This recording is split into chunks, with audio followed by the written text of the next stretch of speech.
Should we start? Thank you, everyone, for being here. It's really nice to see family and friends, people that I've not yet met, but know were dear to Uncle Mike. I was asked to put on one photo, just one, so we didn't do a rotating slideshow because apparently we all have attention issues. And figured that maybe the one with him and dessert was probably a good move. For those that knew him, that was an indelible part of his food pyramid. So we lost a good one with Uncle Mike. My name is David Sheldon. I am the nephew of Uncle Mike, the son of Brenda and Norm Sheldon, and the nephew of Linda Haley. I spent some time writing over the last week. I had the opportunity to see Uncle Mike 1 week ago, right actually around this time, literally 1 week ago now, which is unique because my wife, Lynn, and Sadie and I live in Los Angeles. So it was wonderful timing for us to be together.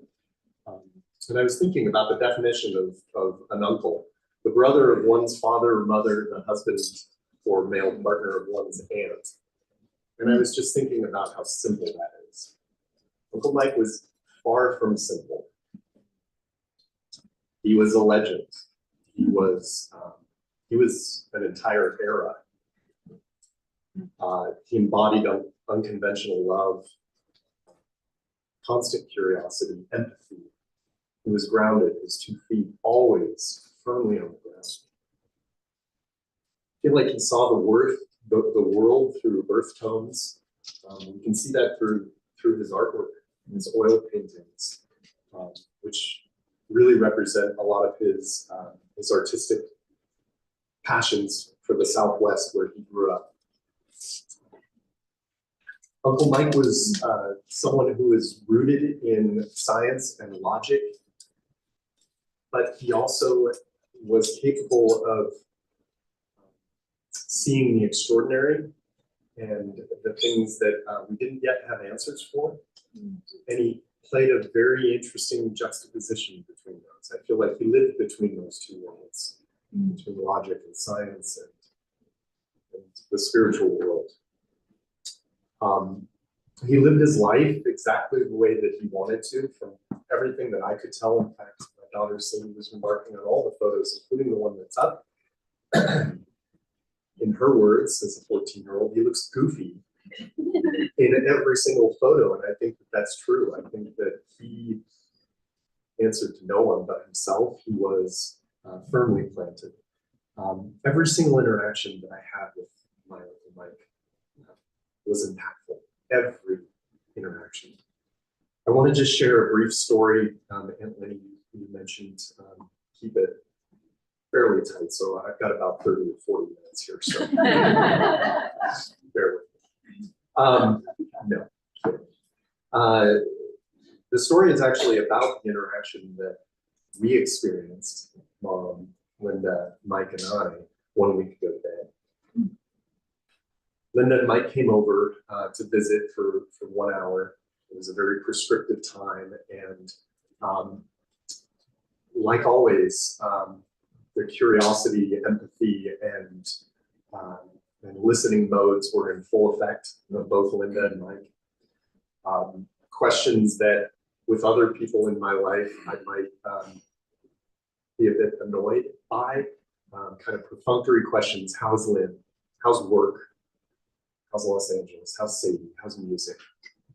All important questions, but it was never an imposition when talking with them. It was always with great depth. But what really struck me were the questions towards the end of the conversation. Aunt Lenny, you asked me, how am I doing with grief? Which was a very profound conversation. Uncle Mike then asked who my heroes are. I wish in that moment, I have 2 regrets with Uncle Mike. One, not saying you right then and there. And the second is that he didn't have a chance, Sadie, to try your curry mashed potatoes, which were, they set the new bar as a mash master in our family, and he would have loved that. But nevertheless, we had a good conversation about heroes and the importance of heroes. And the final question that he asked me was,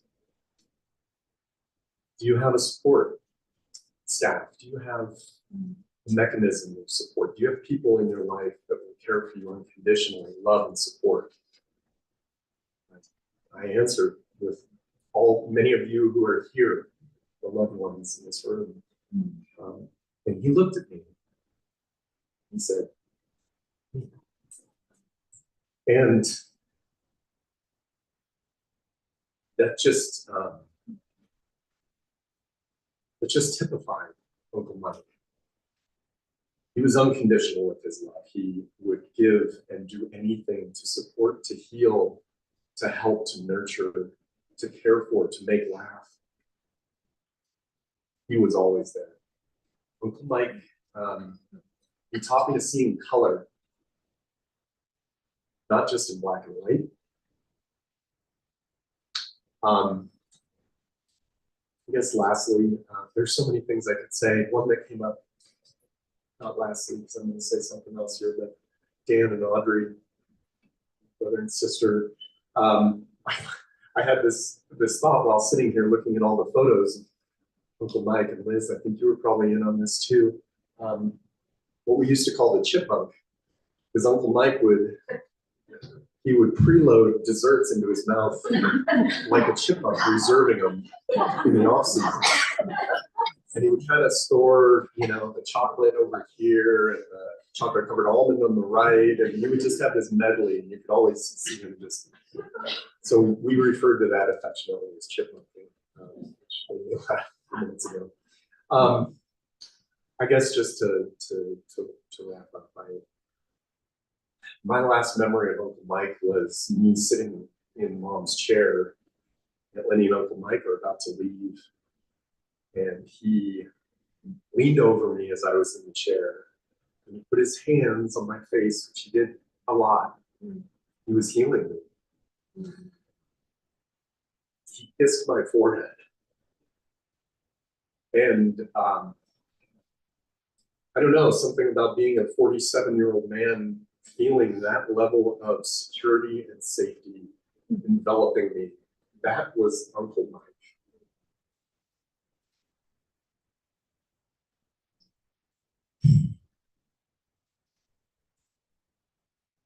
I said last thing, but I've got another last thing.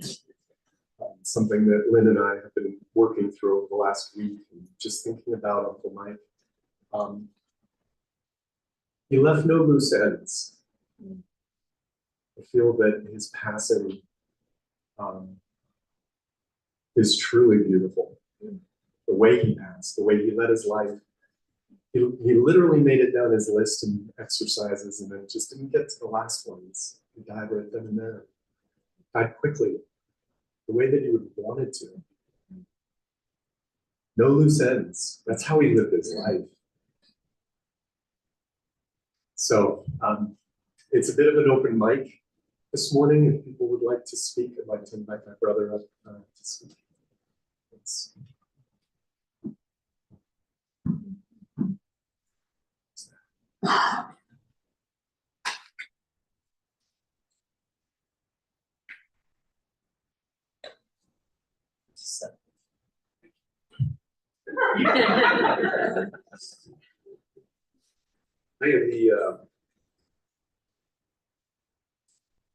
I'm not going to try to tell everybody that I'm the younger brother like David and I sometimes do. Sometimes joke with people, ask people to try to figure out who's the younger of the two of us. And I feel like the older one now, but I'm Dan Sheldon. I am Uncle Mike's oldest nephew and Aunt Linda's oldest nephew. And my story is about lunches. And when I came over to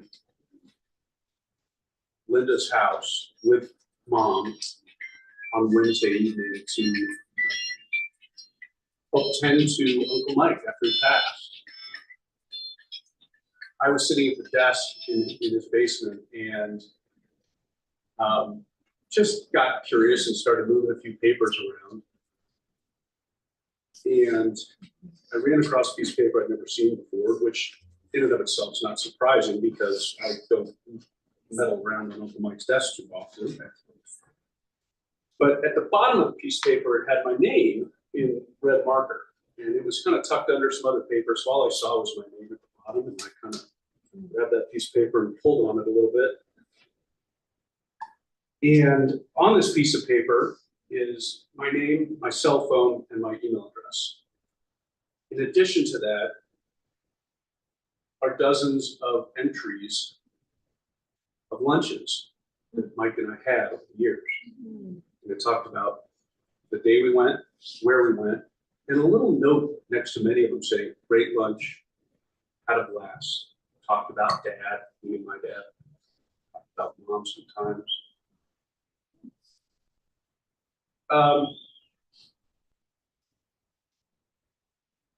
We would go to our lunches. We started them in maybe, I think it was about 2009 or 10. We started having lunches together. Linda, this piece of paper says 2017 is the earliest date on here. We started them much earlier than that. Maybe he has another piece of paper we'll find that has 2009 through 2017 on it. But we would have lunches on a Friday, usually once a month. And he would always be the proactive one reaching out to me, which I love. He would reach out to me on a Tuesday or Wednesday and say, what about lunch next Friday, 10 days from now? Unless I had something else on my calendar that I couldn't move, I would always say yes. And we initially started going to the Inverness Hotel, which was about equal distance between his home and my work. And I think the real reason he loved the Inverness Hotel lunch was because it was a buffet. And what better way to finish that buffet lunch than going to the sweets table and chipmunking?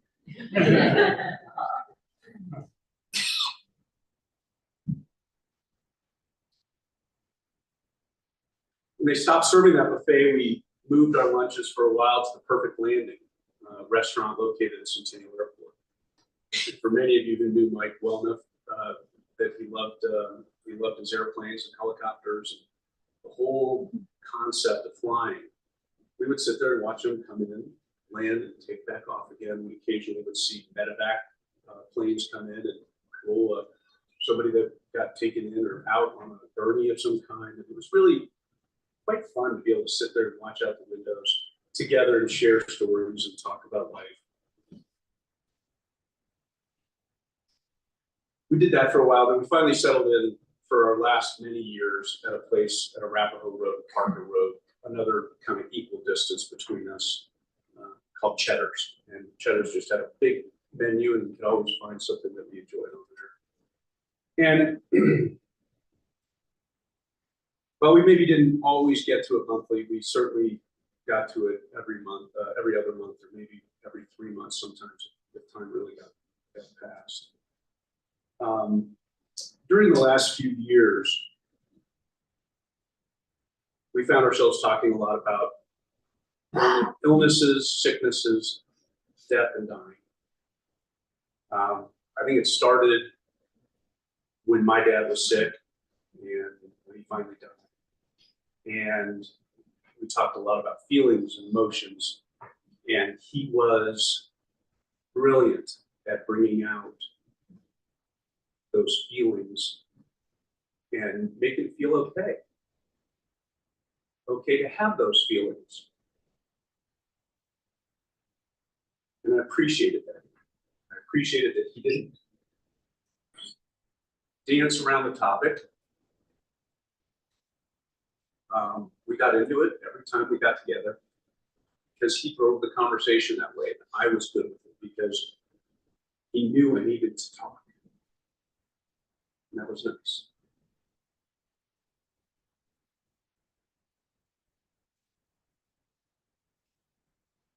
Being that he wanted to live to 104, which I've heard Linda say a number of times in the last few days,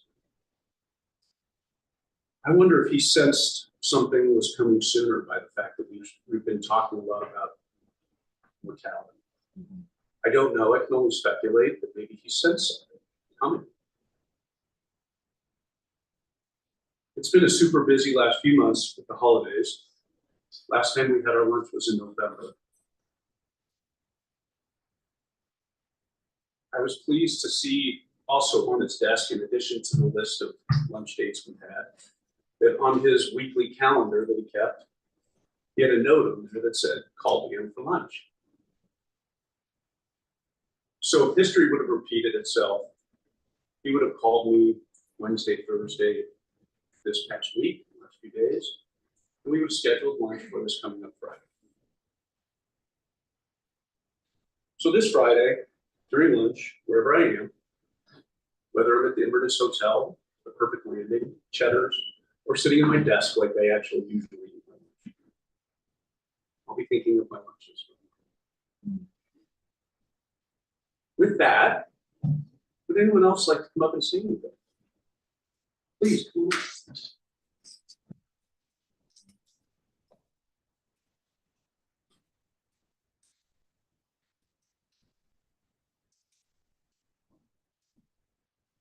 Good morning. My name is Rob and I from Alberta, New Mexico. Long time friend of mine. I asked him right away. Second says, who wants to come up here with me? I wasn't sure I was gonna get through it, but it's anymore. I once read an article that listed the top 10 fears of people. Number 1 was public speaking. Number 2 was death. I started thinking about that when I'm here. It kind of says you'd rather be in a casket get the eulogy. Well, right now I'm starting to understand that.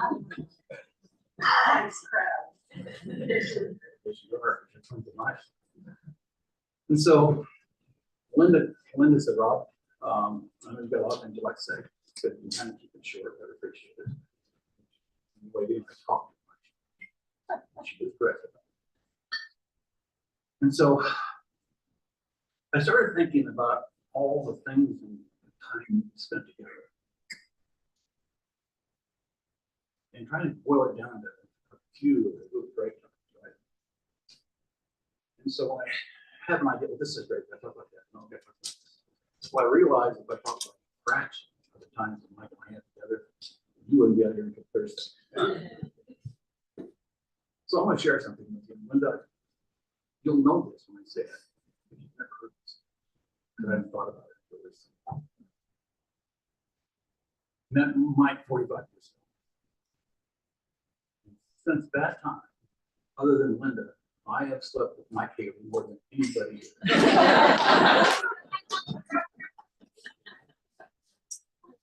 Matter of fact, probably all of you combined. How I got to know Mike well was through a program called the C70 program. And it's a real estate course taught all over the world. And he was one of the legends in the business. And at that time, he lived in Albuquerque, and he got me into the C70 program. And that was, I've been there for 43 years. He was there for that. But each of those courses was at that time 5 or 6 days. We're down to 5 days now. And I started putting all the times we talked together over this, because we talked 2 times a year, plus the national meetings, plus constructive training. And I started adding it up. It comes to over 1.5 years of sleeping with Mike. We shared a room every single time. We are always trying to touch the bucket, so we sleep together. And so I'm trying to bring it down to those little stories. But if you don't mind, I really kind of share how that all came about. And it came about because of the teaching and spending all that time with Mike. And we've taught Alaska, Hawaii. Alaska's one of our favorite places. And then we became friends with Mike Carroll, and then they all came to see each other now pretty a lot. And it was one thing that we did, Mike and I did religiously. This is prior to COVID. The prior to COVID, previous 15 years, every August and every December, Mike and I would get in the car and we'd go out to places remote with people that have been in their lives. Flat, where we can see the entire sky. And those are there are a lot of meteors there. The big ones are Perseus and the Geminis. Well, we got together every year for 13, 14 years. And we would go out and I mean, beyond that. We pass signs that do not go there. Or they go out there. We're out there watching the stars. We'd sit back to back because the sky was so huge. It's just so gorgeous. We have to sit back to back. And he'll go, I saw it. And we had all kinds of codes. we rate stars from 1 to 5. 1 was a. You hear that to 5, you know, you could think that was the greatest thing that ever happened. And we got 610 in one night. Oh,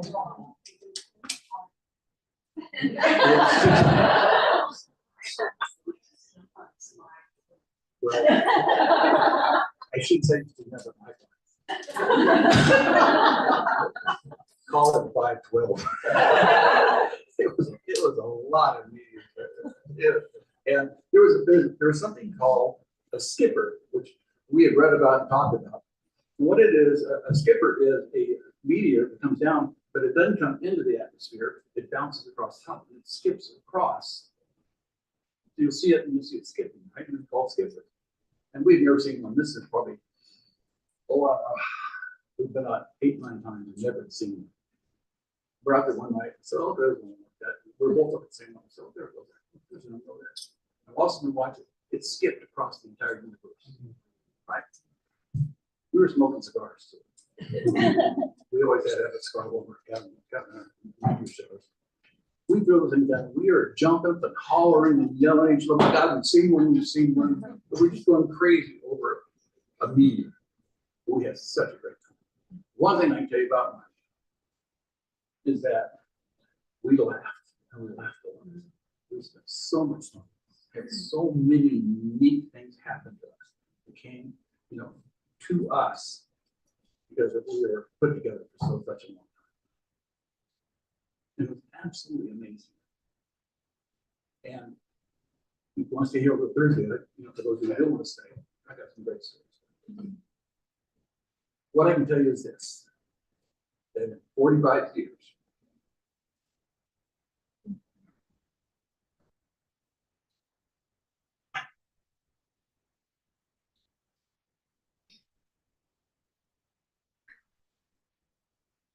Mike and I never left each other, or we can give ourselves a hug and I love you.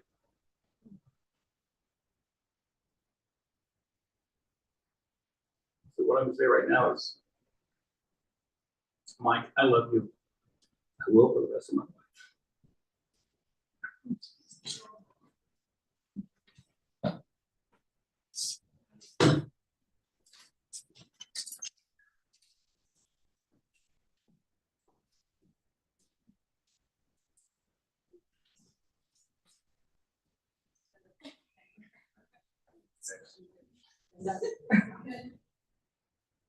Hi, I'm Patricia Lynn. I live in San Francisco, and some of my story will be a little bit like Robin's, because we originally met each other in the same way. And I better take my watch off and look at it. Okay.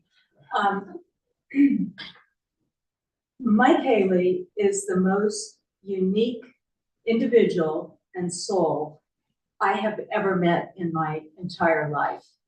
And I'm honored to be able to be here and to talk about him. And so Linda said, well, focus on what makes Mike unique to you. And like Robin, I met Mike professionally, and then we grew to be friends. And so I was on the plane last night and I was making my list of all the things that made Mike unique to me. And then when I talked to everyone, they've stolen all my script. it's all the same thing. So I want to put a little bit into context. My meeting Mike was 38 years ago, and I had auditioned to teach for this same organization. And at the time, I was the only one who, out of 60, 70, 80 instructors, who wore a skirt. And so there were lots of, just at the time, there were lots of, how do I do this? How do I have credibility? People say you can't, you know, you'll never make it. And somebody said along the way, you should meet Mike Haley. He's a great instructor. So I finally was at a meeting when I saw Mike and I said, I'm supposed to talk to you. Can I buy you a cup of coffee? And so we went and had a cup of coffee, and we had one of those paper placemats in front of us, and Mike had a pen, And by the end of that lunch or coffee, that paper was full of communication, thought process, universe, feelings, intention, current state, desired state. And by the end of that, my head was exploding. Like, oh, but this guy's making magic somehow. I don't know how he's doing it, but he's making magic. And so we started to teach together. I never slept with Mike, but we started to teach together. And when you're teaching, you're in the trenches. You're figuring out how the students will learn and why that one's thrown the book down and walked out and all the things to make that a better experience. So you start to get close by being in the trenches together. And then we started to become friends. And then I met Linda after I'd been hearing about her for a number of years. And then we started doing things together as friends. And they came out to my 50th birthday party and we'd meet in the mountains and play rummy cube. And so Mike and Linda became friends too. And so that's the long part, I think, of the talk. The part that everybody knows here is that Mike had an incredible, joyous, childlike curiosity about everything that he wanted to learn. And not only was he curious about it, but then what he did was he took it deeper than anybody ever would, with no fear, and how I can use whatever this is to change the boundaries, break through the boundaries, make change. And that was, I think, the first thing. And it didn't matter what it was. It was playing golf. It was 400 calories per meal, and that's the exact sweet spot. And it's, oh, I think I'll write 3 Western novels. And, oh, I think I'll study quantum physics. Oh, I think I'll take up painting. Oh, here, Patricia, Qigong, use this in your martial arts. How'd you learn that? Oh, I just studied it. I read it in a book. So that was where Mike took things and what made him so fascinating. And it sounds like, well, oh, it all had a structure and a process. It wasn't just out there. It was all, there's a process by which we do this and feedback loops and all this. So that makes it sound kind of like, wow, it's really too structured and intense. And he did all this with gleeful joy. And as you say, giggles and laughter. And that's what made him so, makes him, because he's here with us. That's what makes him so unique. And I think that's pretty much, in our organization, Mike was kind of like, oh, he's really woo-woo. You know, Mike's really out there and he's woo-woo. And they had no idea how really structured he was as well. And so that woo-woo is part of what's so joyful about it. So Mike went from my teacher, colleague, mentor, to friend, to brother, to soul brother. And I'm just so honored that we all had the opportunity to have our lives changed. Okay.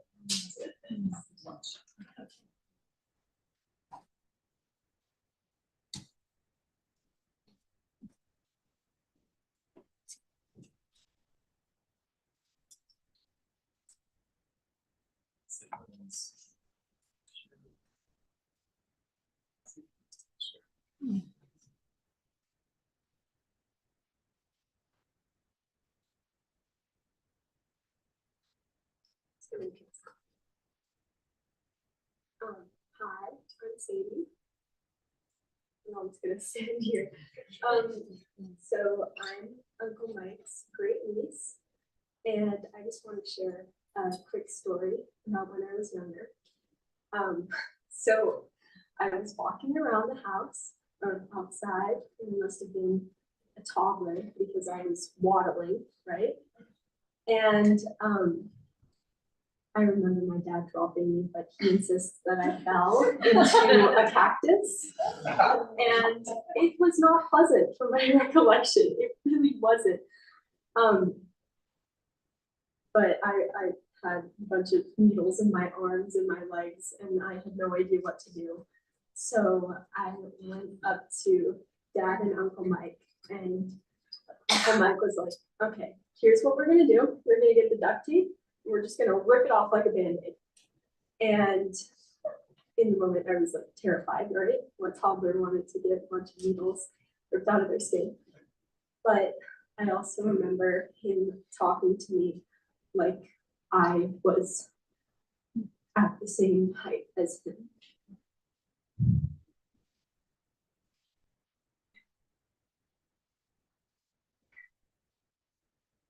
Didn't look down at me. He respected me even when I was like 3 years old. And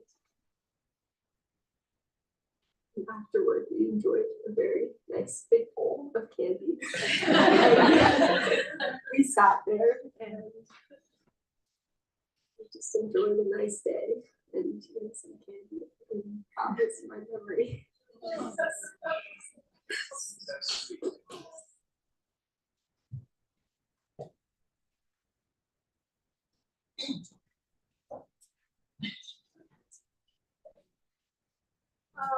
Hi, I'm Lily. I'm also Uncle Mike's great niece. And I didn't want to come up here today because I really hate public speaking. But Sadie was part of it. Mine wasn't very fond memory, but one of my main memories of Uncle Mike was a couple years ago I had an accident and I got hit in the face really hard. I'm okay now, but but I was in a lot of pain and like hyperventilating, and all I wanted was Advil or something to make me feel better, but that wasn't really an option. Uncle Mike, he was very, I don't know, just soothing and healing, and like his spiritual ways.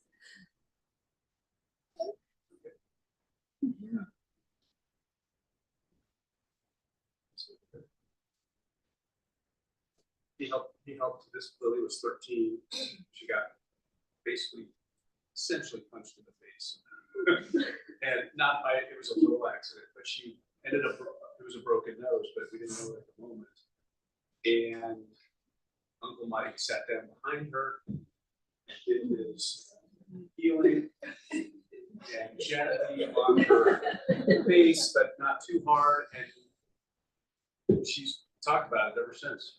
She's talked about how that helped heal her, maybe albeit temporarily, in that moment when the pain was the greatest. But she's remembered that and talked about it for years now. That's all. Okay. Good job. Anyone else like to speak? Well, this is a, we're doing the father-child mother.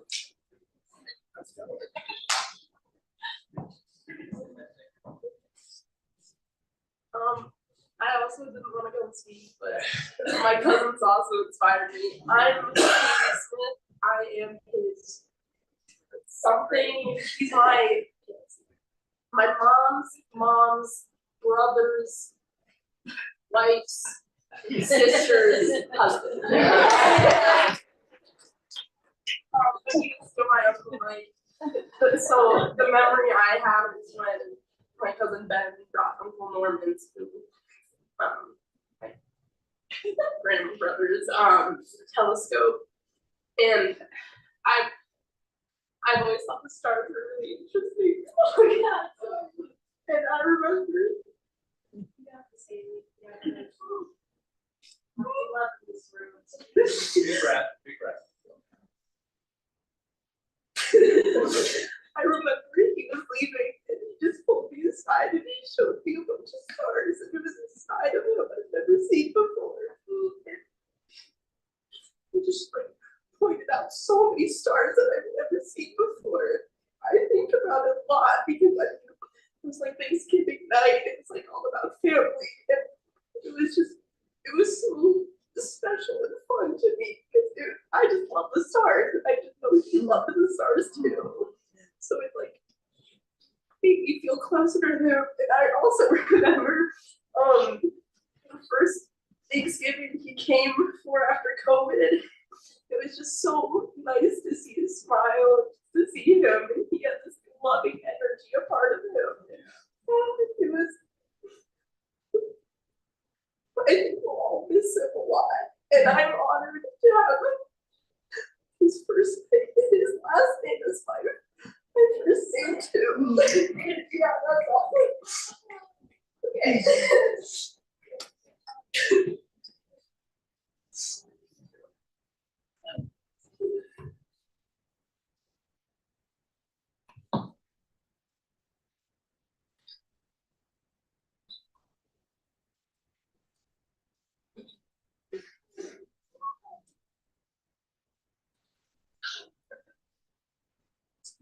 So my name is Dan Roberts. I came into this family 3 years ago, about three. I met Brenda, and I got stuck with Linda and Mike. But I didn't get stuck. It was really a great honor to be part of it. And as part of this family that I've been welcomed into, I think of Mike, and I don't think of a time that we pulled up in front of your house that he didn't come out to greet us. You know, with a big smile, what can I do for you, and so forth. This smile on his face on the screen certainly holds it.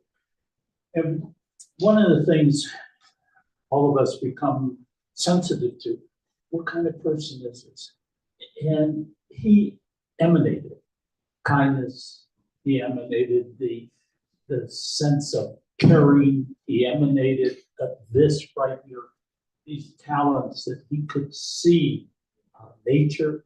He could see that, as you said, the stars he loved, the piece of property that you had that he took care of. But most importantly, I noticed how well he took care of you. And the deep love that you shared for, what is 700 years? Or 800 years? So when you think of Mike Haley, you think of kindness.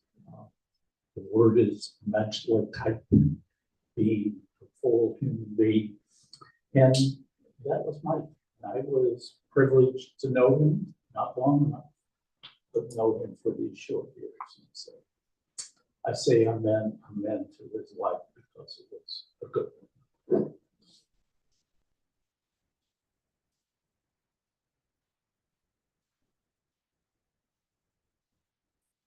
Does anyone else want to speak?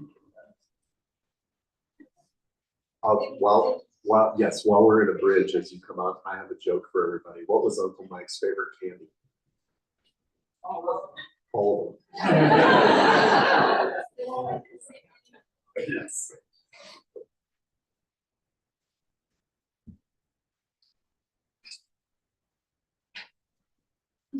Hi, my name is Kimberly Jonas, and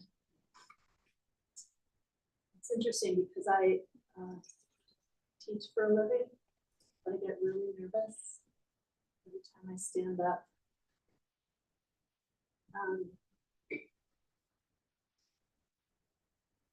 I'm part of Mike's woo-woo. I would say I'm only part of Mike's woo-woo. We skipped all the niceties and when's your birthday? We went right to astrological signs. He was part of my dance community in Boulder for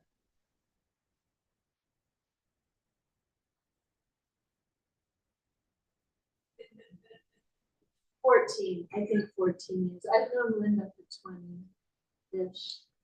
And my guess is maybe she dragged him there the first time. And this is not dance like foxtrot or salsa, though he had some moves on it.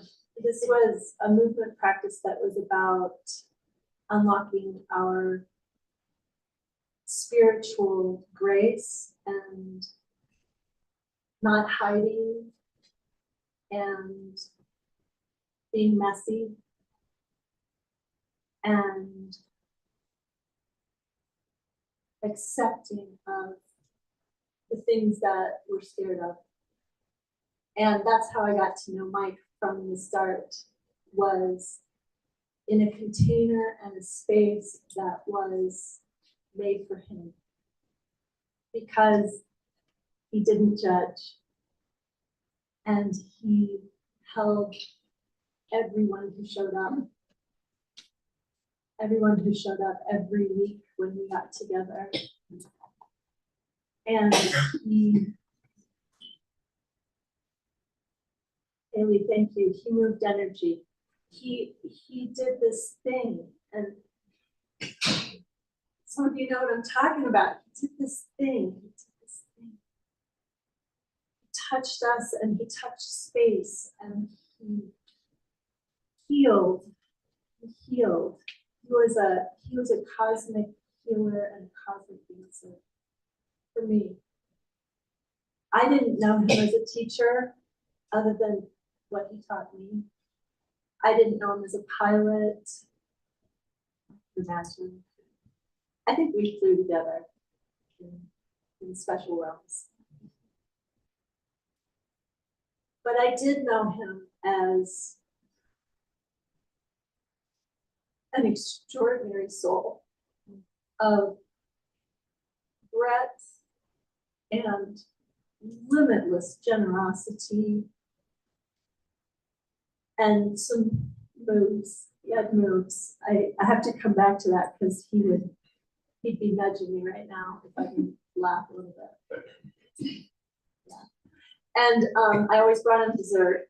When I would visit, the dessert came out. We started with that. We made sure we did the royal tasting. We made sure no one, wasn't going to be a problem. And I'll keep making that, by the way. For him.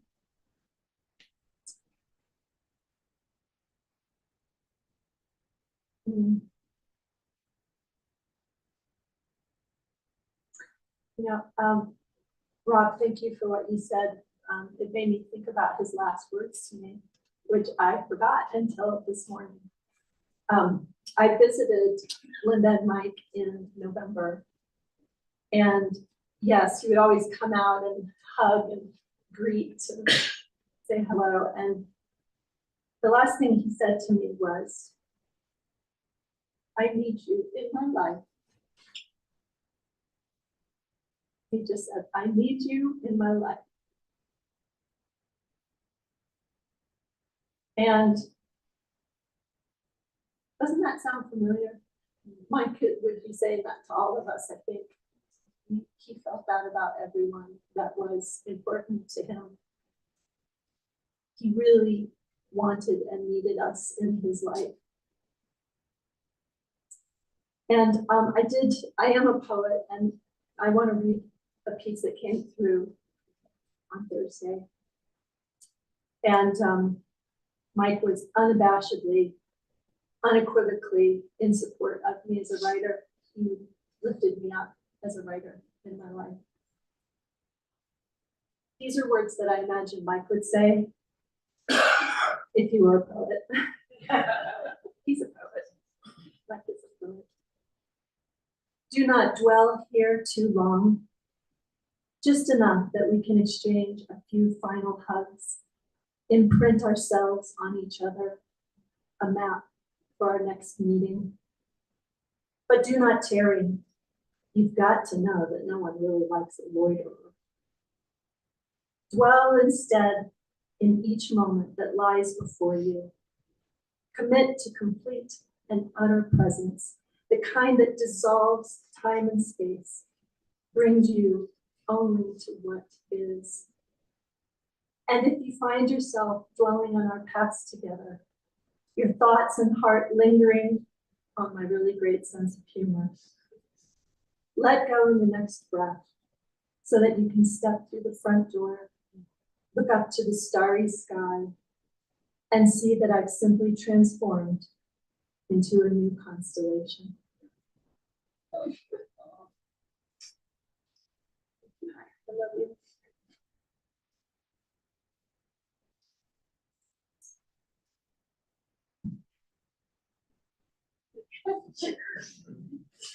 Anyone wants to come together? It's a tough act to follow. Hi, everyone. I'm Audrey, Uncle Mike's niece, and I have not also, like many of you, not planned on speaking, but I felt moved to do so. So I would just like to take a minute to just talk about Mike, but really talking about Mike doesn't really feel complete without also talking about Aunt Winnie. So, you know, they shared a very special nearly 62-year marriage, filled with so much love and grace toward each other. For them, every day I feel like was Valentine's Day, and I just would like to say that we have always, Linda and Mike were great about sending out Valentines, that were always very heartfelt and meaningful to them personally. And I would just like to ask everybody on Valentine's Day to think about Uncle Mike, think about Linda and Mike, and think about how, you know, we can all spread a little love on that day and every day in honor of Uncle Mike. So, thanks.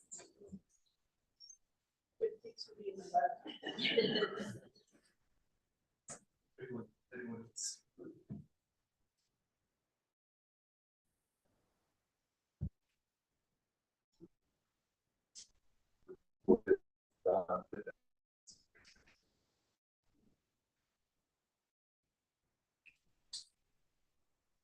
Like others, I have not time of speaking with it.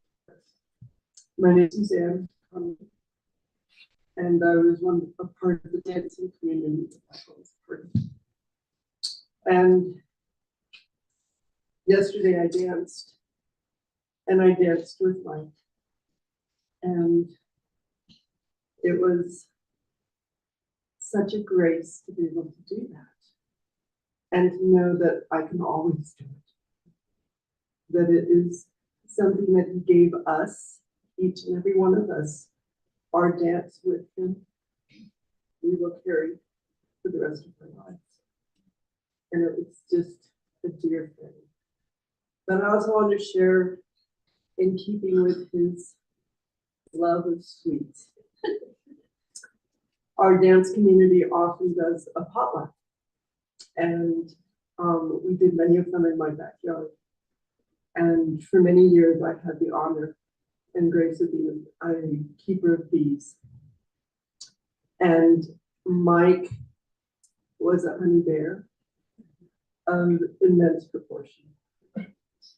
And one of my biggest joys in life was at these potlucks to bring out the honey.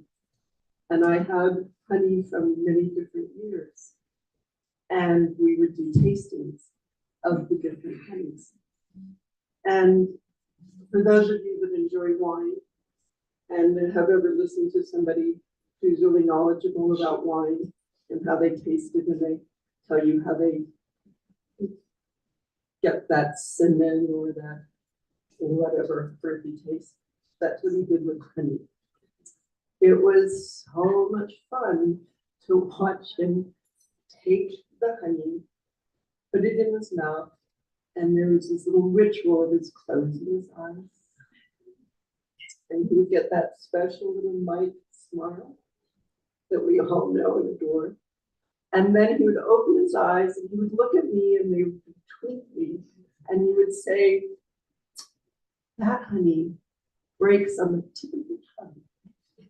And there you taste the mint." And then you get this sweet or this citrus or this, and every honey he would describe to me in that way. And it was one of the most joyous ways of appreciating the beauty of our world. And that's what Mike did for it. And that's how he took everything in life, was in that beautiful way of bringing down the essences that made the whole flavor. And I will always remember him in that way. And I will never eat honey without honoring.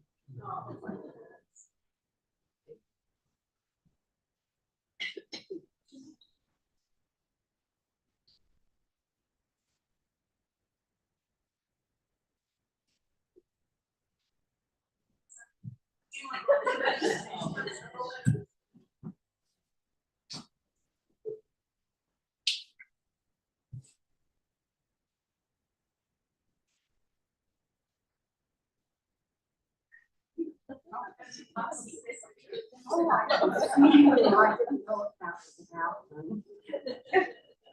And I'm taking a moment because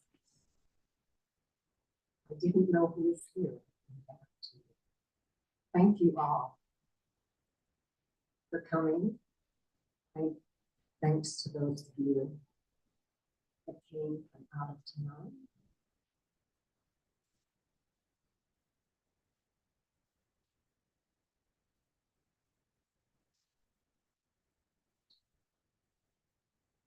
Uncle Mike.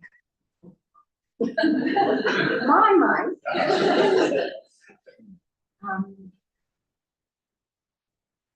Let me start by saying, normally at a funeral, I think we come to say goodbye. We come to mourn. And for me, this is a time truly joy. I think that he, unplanned, unbeknownst to me, felt that he had perhaps done what he came here to do. Part of that was, for me, touching me deeply. For all of us that touch me, no matter how long you've known or in what capacity. So I'm not filled with sadness. I'm filled with remarkable amazement that I got to share my life with you for almost 62 years. Next week, it would have been our 62nd anniversary. And in April, his 85th birthday. A lot of stories have been told, and they're all true. And there are a lot more that are true, and a lot more that he would make up. Including naming the stars. I think that he knew many personally. And then sometimes there would be names that I have never heard before. The stars were his family. The sun was his family. Creatures were his family. We were all his family. One of the things that he studied as a younger man was a book called I'm Okay, You're Okay. Some of the older folks know I'm okay, you're okay.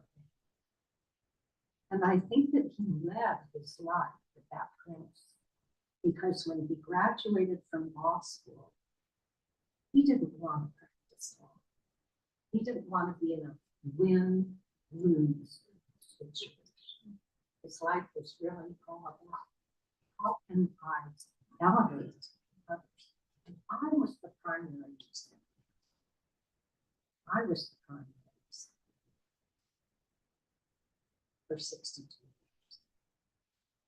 And I might not have felt I was, but he had a way of going and tapping and helping me get over my own thoughts. One thing that wasn't touched upon that I do want to share with you because I think it is so typical of mine was he taught survival back, which some of you know and many of you don't.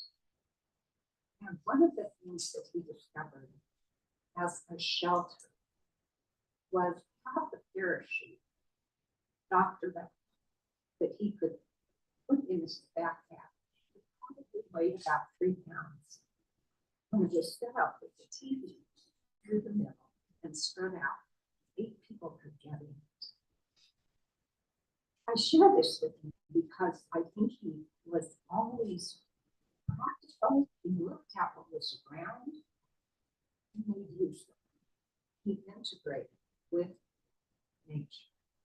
He wasn't far from it. And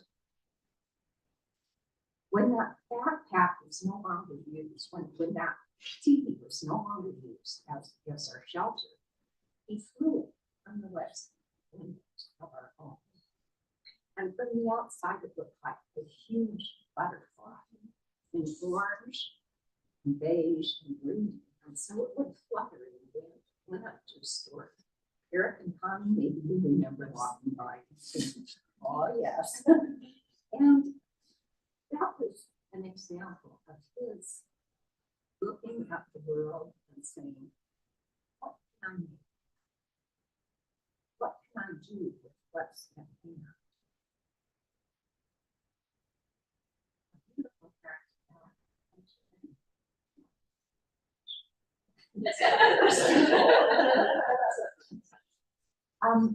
so since discovering his body Wednesday at about 4 o'clock, I had talked to him at 3. I was on my way home. I did a couple of errands. I walked in the house. He wasn't upstairs. I walked down the stairs, and there he was in front of his exercise equipment on his back with his arms over his head, ready to take the police.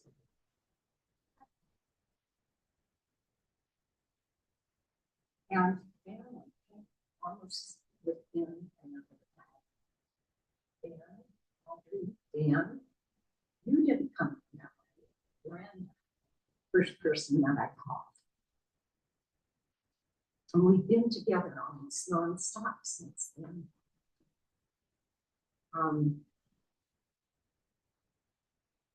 It wasn't in the cards. That's not his plan. When he was younger, he took a course in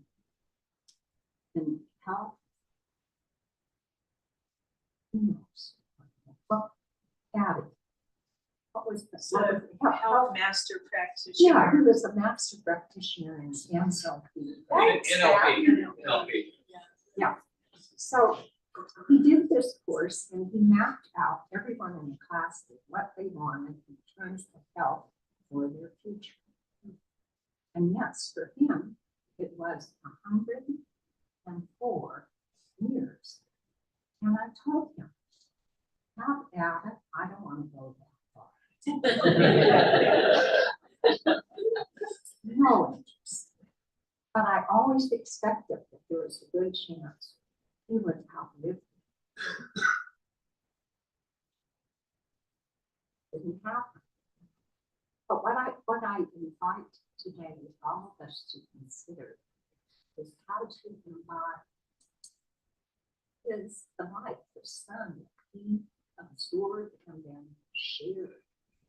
So maybe not just on Valentine's Day, but whenever you think of mine. I think that was his gift.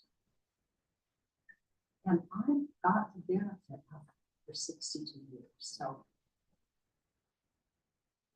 I don't know what tomorrow is. Not having him, not being by his side, not cooking meals. But I feel like he has imbued me with that light in Lord. each feel, because every one of us, that we might have that transition. Thank you all for being present. I thank those of you that have come from out of town. And Live stream audience around the world. oh, hi. Oh, I want to say one more thing thinking of that. If Stu and Kate are watching, our dear friends in Santa Fe, Stu wrote a book called At Home in the Universe. It was published by Oxford Press. And I really think that the essence of life was that he was back home in the universe. Thank you.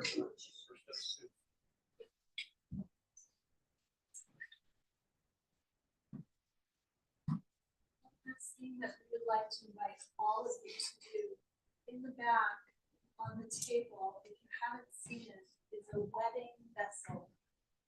It's a beautiful piece of Santa Clara pottery that was given to Mike and Linda upon marriage from Mike's high school teacher. And there's a description there of what it means.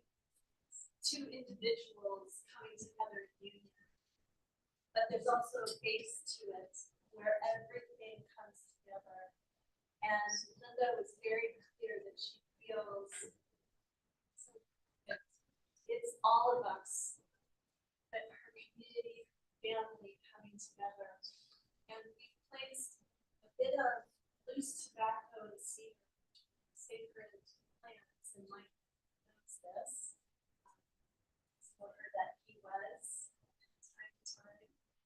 And we'd like you to, before everyone, please, before you to take a little bit of that, whisper a prayer, a love note, a funny joke, whatever you would impart to Linda and Mike, and place it in one side of the vessel so it goes into the holding community segment, and that, and that would be part of her taking you with her.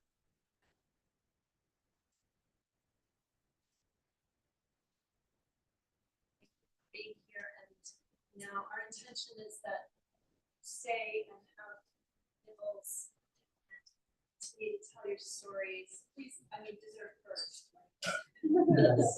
Thank you for being here.